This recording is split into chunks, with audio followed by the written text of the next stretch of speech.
Ishwardi girls স্কুলের পাশেই যে কেবিনটা দেখতে পান বন্ধুরা, যেটাকে আমরা ওয়াটার কেবিন বলে থাকি, এই ওয়াটার কেবিন সম্বন্ধে কারোর কোনো ধারণা থাকলে অবশ্যই কমেন্টের মাধ্যমে জানাবেন, কারণ এই ওয়াটার কেবিন সম্বন্ধে অনেক মানুষের অনেক জল্পনা কল্পনা রয়েছে। সো হ্যালো বন্ধুরা, welcome to my another new blog. আর আজকের এই ব্লগে ঈশ্বরদী গার্লস স্কুলের পাশে যে ওয়াটার কেবিন রয়েছে এবং পানির ট্যাঙ্কি রয়েছে সেই সম্বন্ধে আজকে আমি টোটাল বিশদ আলোচনা করব আজকের এই ভিডিওতে। সো বন্ধুরা, শুরু করা যাক। এই ব্লগটি শুরু হয়েছে ঈশ্বরদী গার্লস স্কুলের পাশে যে ওয়াটার কেবিন রয়েছে। এখন তোমরা যেটা দেখতে পাচ্ছ বন্ধুরা, এইখানে অনেক আগে যখন ব্রিটিশ আমল ছিল সে আমলে এইখানে পানি জড়ো করা হতো এবং এই পানিটি এখানে ফিল্টার করে নেওয়া হতো সেই উপরে পানির ট্যাঙ্কিতে। সেই পানির ট্যাঙ্কিতে এই পানি উঠানো হতো শুধুমাত্র মজুত করে রাখার জন্য।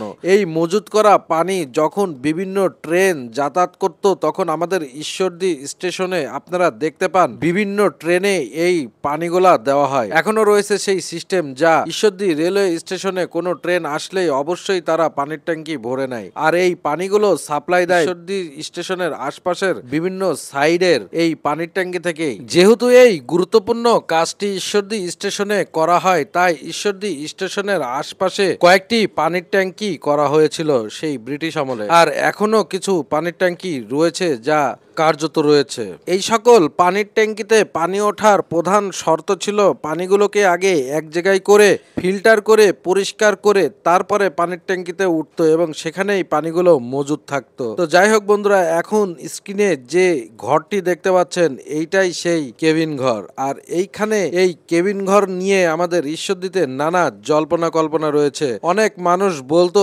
এইখানে 1971 সালে বা ব্রিটিশ আমলে যারা অপরাধ করত তাদেরকে এইখানে নিয়ে এসে শাস্তি দেওয়া হতো। আসলে এটা আমার বোধগম্য নয় যে এইখানে কেন শাস্তি দিতে হবে, কারণ ব্রিটিশ আমলে বা পাকিস্তান পিরিয়ডে নির্দিষ্ট জেলখানা ছিল এবং সেই জেলখানাতেই তাদের শাস্তি কার্যকর করা হতো। ভাই, শাস্তি কার্যকর করার জন্য নির্দিষ্ট জেল আছে, বাইরে যেখানে অনিরাপদ জায়গা সেখানে কখনোই শাস্তি কার্যকর করা হতো না। তাই আমাদেরকে একটা সাধারণ কমন সেন্স নিয়ে চলতে হয় বা বুঝতে হয়। তাই বন্ধুদের বলি, যারা এখনো এই ওয়াটার কেবিন নিয়ে ভুল ধারণা বা ভুল মতদর্শ নিয়ে চলছেন তাদেরকে বলি আসল কাহিনী জানার চেষ্টা করুন। আমি যতটুকু জানি ততটুকুই বলার চেষ্টা করলাম। এরপরেও হয়তো আরো অনেকে অনেক কিছু জানেন, যদি জেনে থাকেন তাহলে অবশ্যই কমেন্টে জানাবেন। আমার অনেক ফলোয়ার আপুরা বলেছিল যে ঈশ্বরদী গার্লস স্কুলের ভিডিও চাই। আসলে আপু, আমি একজন জেন্টস হয়ে কিভাবে গার্লস স্কুলের ভিতরে প্রবেশ করব